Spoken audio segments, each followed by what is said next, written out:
dans un monde qui bouge, évolue, se transforme. Une voix s'élève pour poser les bonnes questions, pour écouter, partager, et surtout, comprendre.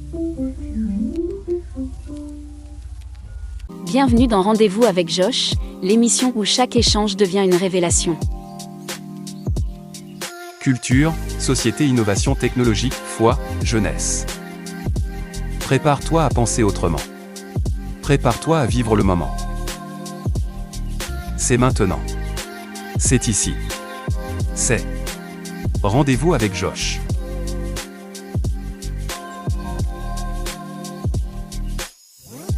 Mesdames, Messieurs, chers internautes, bonjour. Bienvenue dans votre émission Rendez-vous avec Josh. Aujourd'hui, nous allons discuter avec un intellectuel, une personnalité importante. Donc, la vidéo m'a dit, il s'agit là donc de Monsieur Mukuma Vangu Valérie. Permettez-moi de vous présenter cette personnalité. Il est président fondateur de l'association des personnes vivant avec albinisme au Congo central. Il est aussi enseignant-chercheur à l'IEC Matadi. Il œuvre pour le bien-être des personnes vivant avec handicap, précisément les personnes qu'on appelle les personnes vivant avec l'albinisme dans le Congo central. Alors, c'est avec lui que nous allons débattre.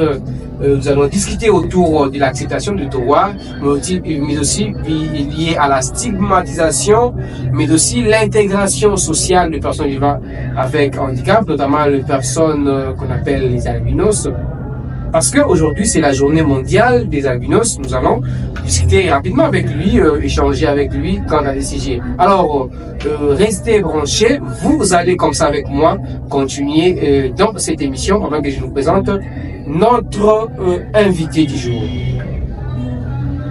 Alors, nous sommes de retour. Avant de commencer cette émission, permettez-moi, comme cela est de coutume, d'entamer avec ces proverbes africains ou sinon ces sagesses africaines. Et celui qui voit avec le cœur voit plus loin que celui qui regarde avec les yeux. Alors, Monsieur Mukuma Vangu Valérie, bonjour. Bonjour, Monsieur Imbambi Josh. Alors, très heureux de vous retrouver sur ce plateau. Dites-nous, qu'est-ce qui vous amène sur notre plateau de la radio IEC Matadi? Tout à fait, Monsieur Josh. Comme vous avez dit dans votre sommaire, aujourd'hui c'est le 13 juin, une date qui marque la commémoration de la journée internationale des personnes vivant avec albinisme. Voilà la raison de ma présence dans votre plateau, Monsieur Josh.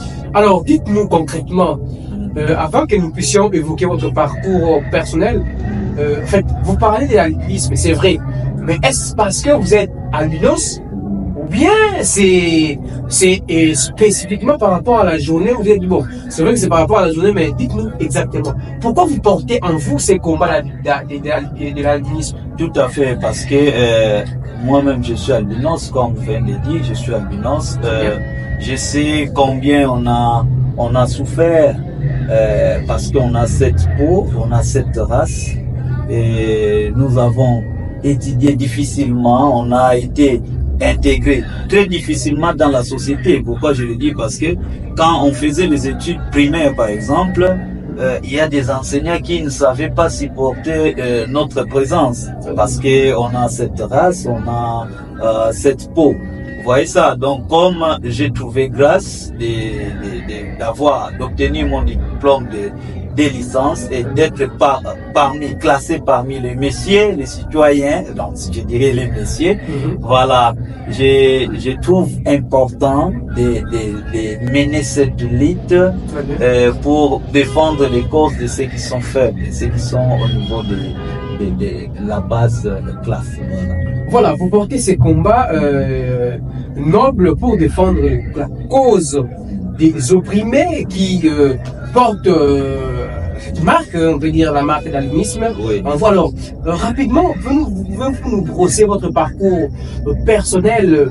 Vous avez, avant que nous puissions évoquer le péripétie de votre combat, en fait, on vous reconnaît aussi dans votre casquette d'enseignant. Alors, dites-nous rapidement quel est votre parcours personnel et professionnel. Ah, merci beaucoup. Le parcours personnel, bon, ça je vais, je vais être bref. Voilà. J'ai exercé beaucoup de choses, comme tout le monde. Nous avons été après nos études, après l'obtention de mon diplôme de licence, nous avons été quelque part à la CAMEC, là où j'avais passé quelques temps comme je dirais comme un stagiaire. C'était un parcours professionnel. Très bien. Voilà. Donc nous étions là-bas comme stagiaires. On a exercé beaucoup de choses et j'étais dans la Ligue des personnes vivant avec albinisme. Ça, c'était à Kinshasa avec le fait Mouimba, Texas. Donc après ça, je serai ici à Matadi comme toujours parce que j'avais obtenu mon diplôme ici à l'IEC Matadi. Et après ça, je suis à Matadi. Je vais créer cette histoire de l'association des personnes vivant avec albinisme, mais également après ça je vais embrasser l'enseignement supérieur et c'est ce que je peux dire. Voilà. De manière bref, vous êtes présenté alors, puisque vous portez la voix de l'association auquel vous êtes J'ai oublié un aspect, oui. J'ai été artiste et musicien. Là, ah voilà, donc là on reviendra c'est aussi une profession. On reviendra avec cet aspect lorsque nous parlerons, en fait, nous aurons l'occasion de vous inviter pour notre émission Le Parcours. Merci. Où vous aurez l'opportunité, n'est-ce pas, de nous retracer votre parcours sous ces quêtes. Alors, revenons sur ce que je disais. Vous avez évoqué ici, on vous a présenté comme étant l'un des pères fondateurs de l'association des personnes vivant avec handicap. Vous êtes président fondateur de cette association au Congo central. Alors, quels étaient les objectifs poursuivis dans cette association? Comme je disais tantôt, donc nous sommes en train de lutter. Donc on lutte pour éradiquer ces phénomènes de stigmatisation, voilà. la discrimination structurelle. C'est ce que nous sommes en train nous sommes en train de faire ces combats pour éradiquer. Mais je profite par l'occasion. Mais vous aussi, vous avez eu à être stigmatisé.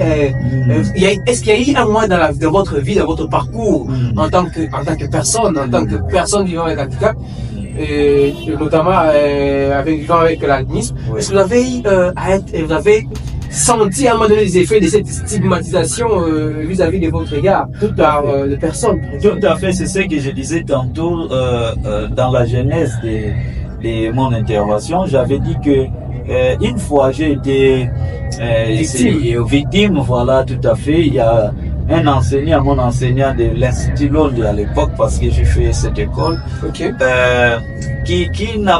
qui ne supportait pas ma présence parce que je suis albinos. Vous voyez ce que ça fait?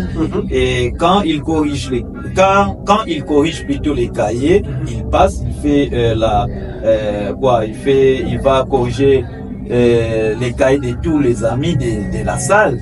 Mais il ne peut pas arriver là où vous êtes parce qu'il a peur de votre race, de votre peau. Et vous voyez ce que ça fait, ça décourage. Il y a beaucoup de choses qui interviennent de manière psychologique. Voilà, j'ai été déjà sûr. Voilà. Et revenons sur vous. Donc, en fait, en ce qui concerne vos objectifs, si je comprends bien, vous luttez d'une certaine manière contre la stigmatisation. En dehors de la stigmatisation, vous avez aussi autre outil. Tout à fait, la stigmatisation et la discrimination. Le problème, c'est que nous qui avons eu la chance d'avoir les diplômes importants, sinon nous qui avons eu la chance d'étudier, nous sommes en train de voir dans quelle mesure on peut valoriser cette race, cette peau. Parce que dans les années passées, c'était pas facile d'échanger même avec vous comme ça. Donc ce n'était pas facile dans les années passées. Et il y a des croyances tout autour de ça. Il y a là, c'est passé très proche, bien, parce que quand vous dites l'année passée, j'ai tendance à croire que c'était l'année 2024. Non, ça date de très longtemps. Je dirais plutôt dans les années 80, 89, je ne suis pas français, 89, 95, tout ça. Nous, on a vécu ça parce que moi, je suis né, donc je ne sais pas dire la date de naissance, mais c'est pas aujourd'hui que je suis né. Vous voyez ça? Donc, il y a des gens qui pensent, lorsqu'on est albinos, on est sorcier. Voilà, donc il y a des mythes tout autour de ça. Il y a des, croyances. Mais c'est ça aussi, j'allais y en venir. Mais pourquoi on devait créer, au fait, cette mythe autour de votre, parce que ce n'est pas, il n'y a pas que vous, il n'y a pas que vous qui subissez cette stigmatisation. Il y a aussi, comment on appelle, les kissimes et autres. Oui. On voit un enfant avec une physique. Voilà, une malformation physique, mais on prête, en fait. Oui. Pourquoi tous ces éléments? Oui, moi je dirais, je vais parler de notre part. Voilà, donc, pour les cas des albinos, d'abord là, c'est la couleur qui pose problème. Très bien. On est frappé, l'albinisme frappe les cheveux, il frappe les yeux, la peau, vous voyez ça? Donc vous apparaît comme si vous étiez quelque chose, vous donnez une apparence incroyable, vous voyez ça? Et les uns pensent qu'on est sorcier, et les autres disent, quand vous dormez avec un albinos, il faut lui signaler pour aller se soulager la nuit. Sinon, vous allez les retrouver à l'extérieur. Ouais, ça on a entendu parler. Oui, donc ce sont des mythes, ce sont des histoires que les gens ont créées. Mais de vous à moi, est-ce que en dormant, vous êtes, est-ce que ça ne vous est jamais arrivé une personne, non, ça ne vous est jamais arrivé? Non, mais comment ça? Non, mais c'est juste pour rire.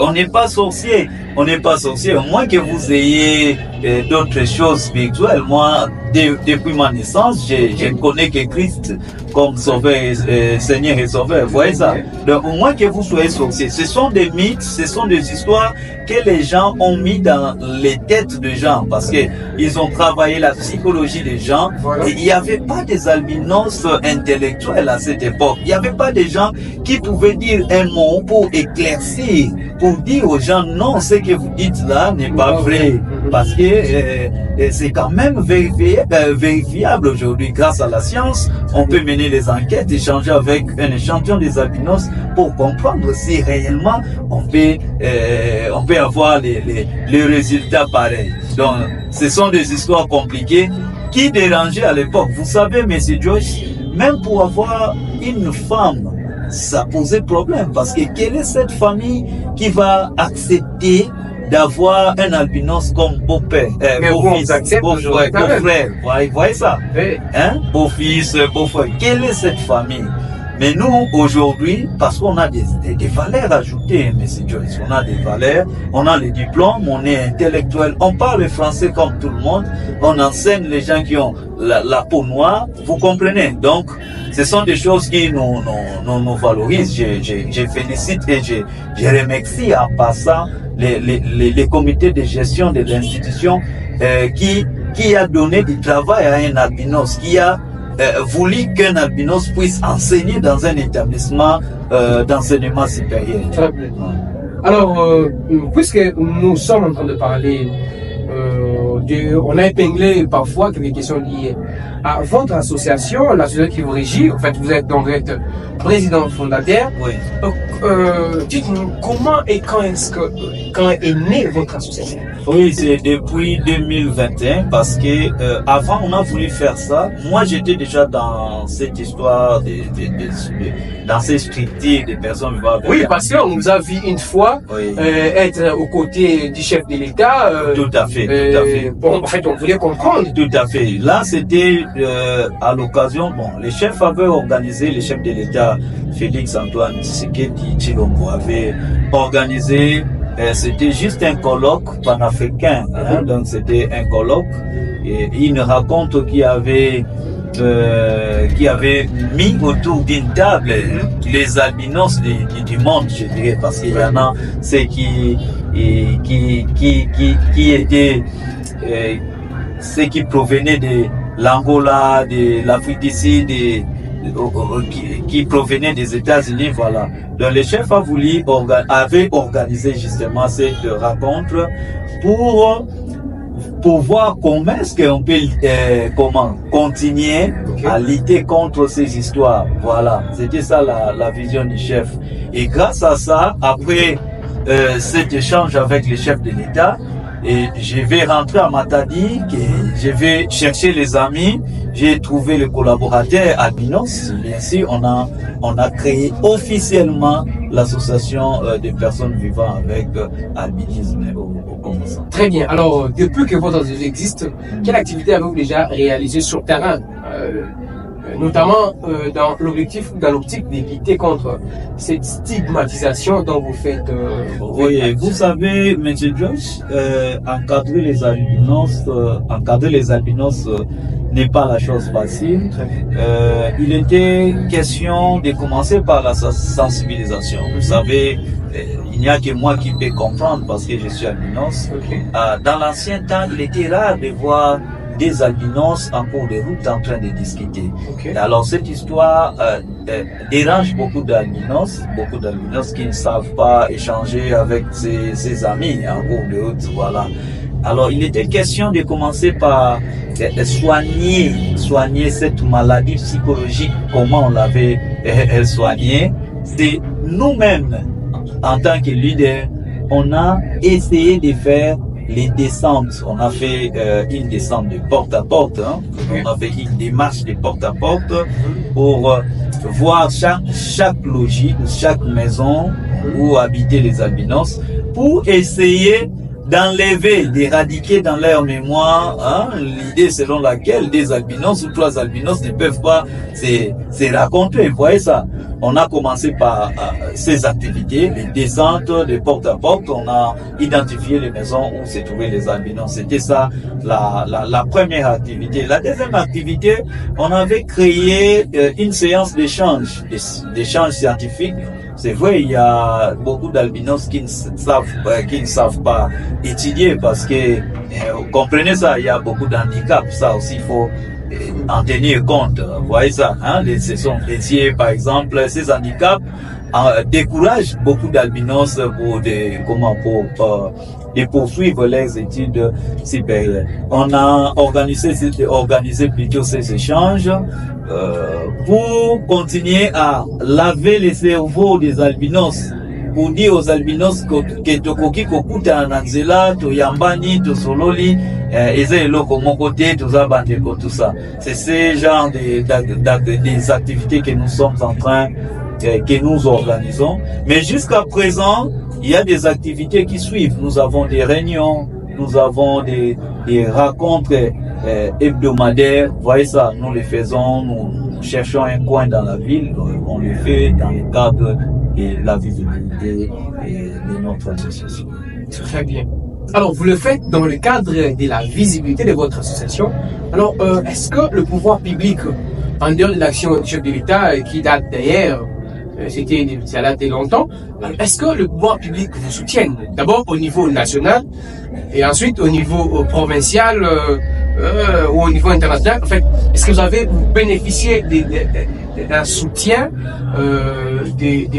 par rapport à votre combat? Parce que vous avez épinglé ici que votre combat, notamment lié à la lutte contre la stigmatisation, donc les personnes vivant avec albinisme font face, mais aussi en fait, cette pression sociale dans les albinos, cette discrimination, on a tendance à vous mettre des côtés. En fait, est-ce que vous bénéficiez aussi?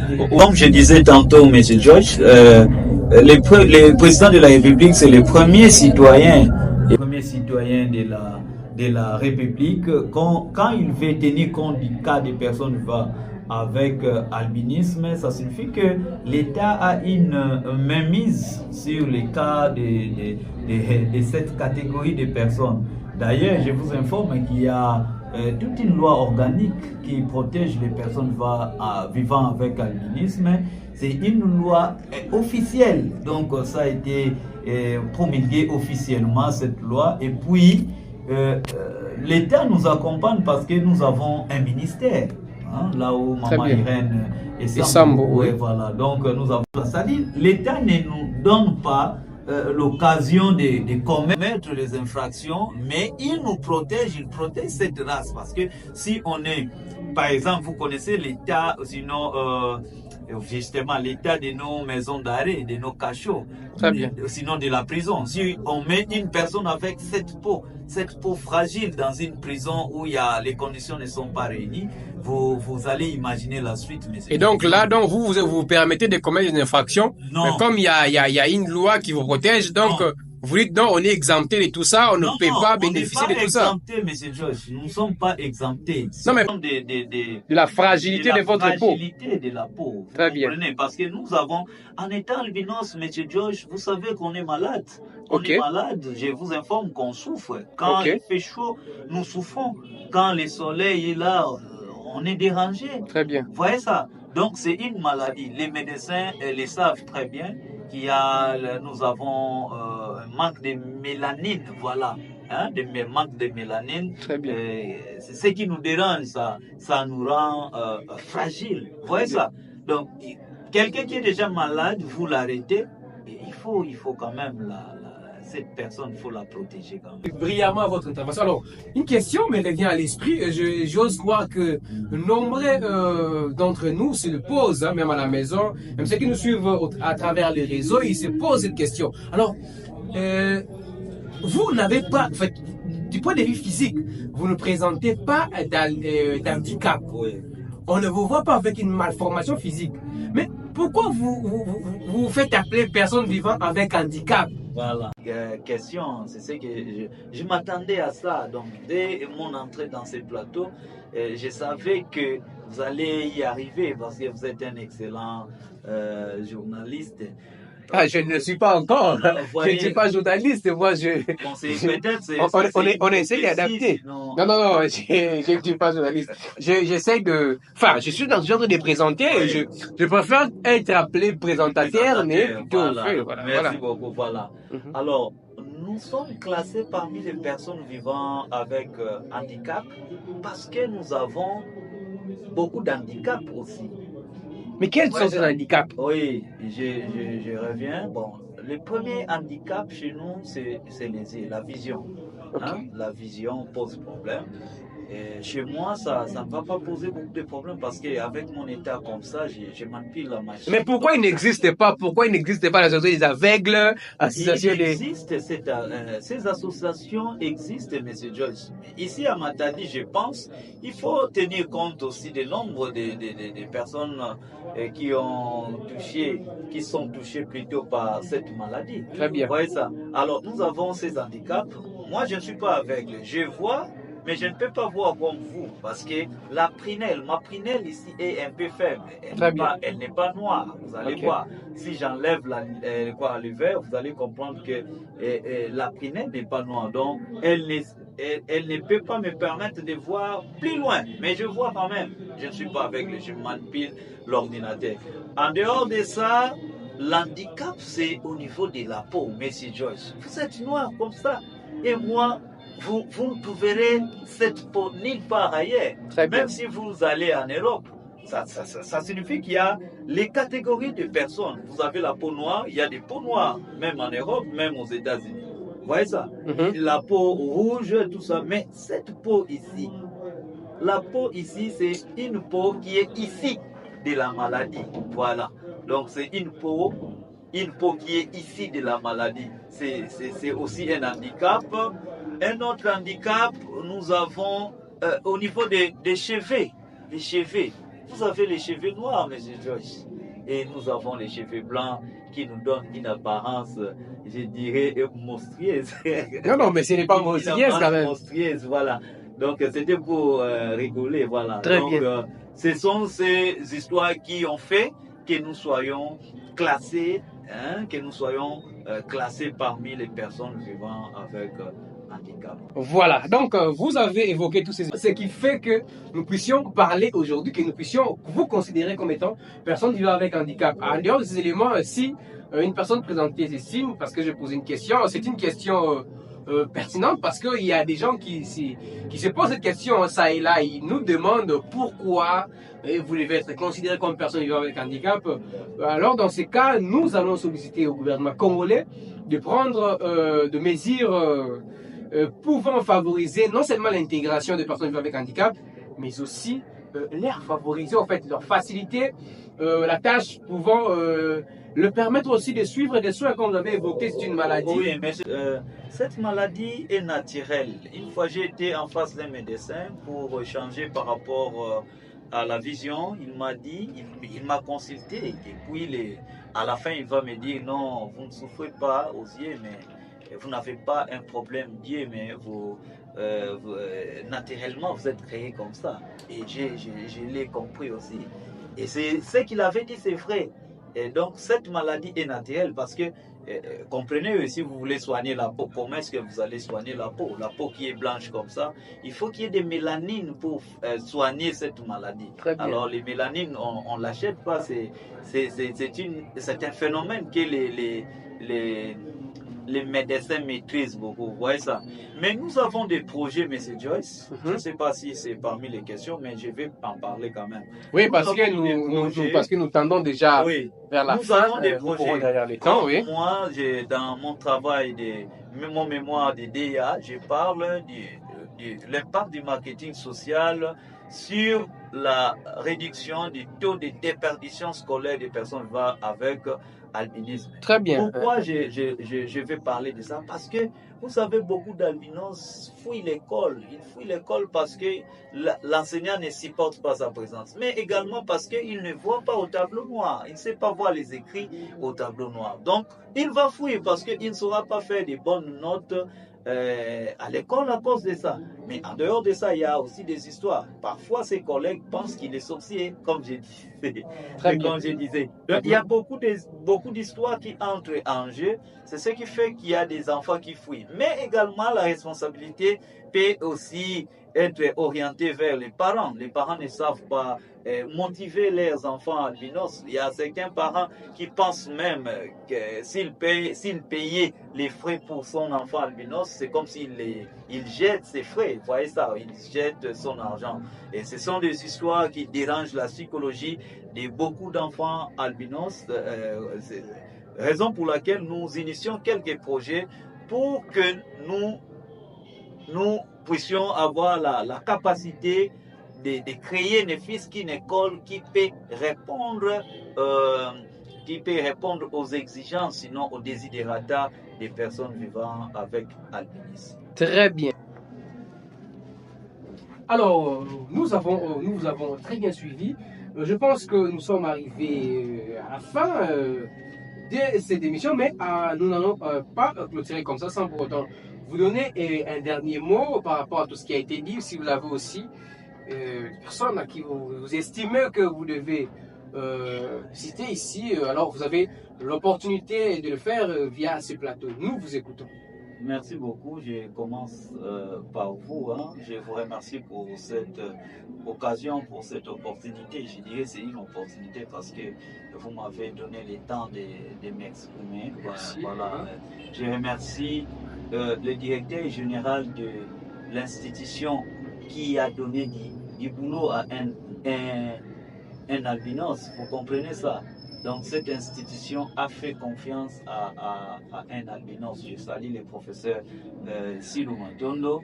Je salue le secrétaire général académique, le professeur Xavier Dioulou, et le secrétaire général administratif, monsieur le chef de travaux Pio Jérôme. Voilà. Également le professeur Luko qui est l'administrateur du budget. Je vais saluer tous les étudiants de l'ISC Matadi. Je salue tout le monde, que vous soyez étudiant ou non. Je dirais bonne fête à tous les albinos de la province du Congo central. Vous avez compris, vous avez sans doute compris, très chers internautes, très chers auditeurs de notre radio, vous avez compris, nous sommes arrivés à la fin de cette émission RDV avec Josh.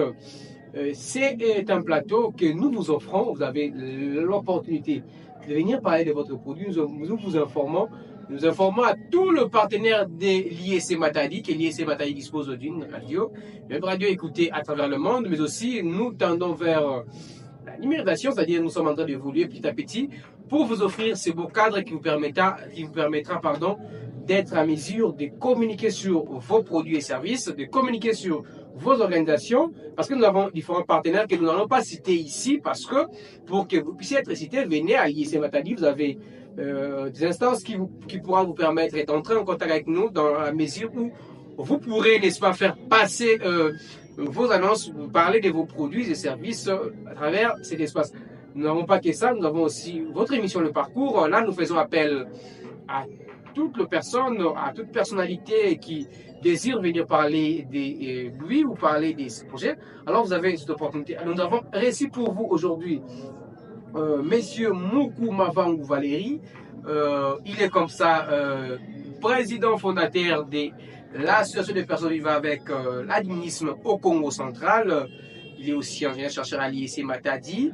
Il a brossé son parcours, il a parlé de son combat, notamment lié avec le handicap de l'albinisme.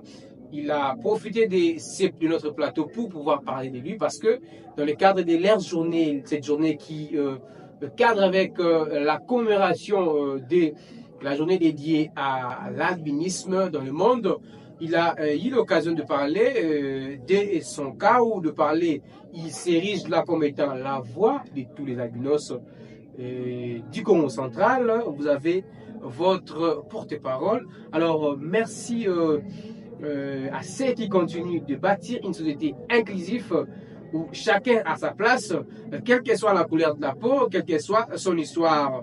Nous allons boucler par ces proverbes comme nous avons l'habitude de faire. L'arbre ne rejette pas sa propre écorce. Nous répétons, l'arbre ne pas rejeter sa propre écorce. Merci à tous de nous avoir suivis et à très bientôt pour un nouveau numéro engagé. Rendez-vous avec Josh. Ciao.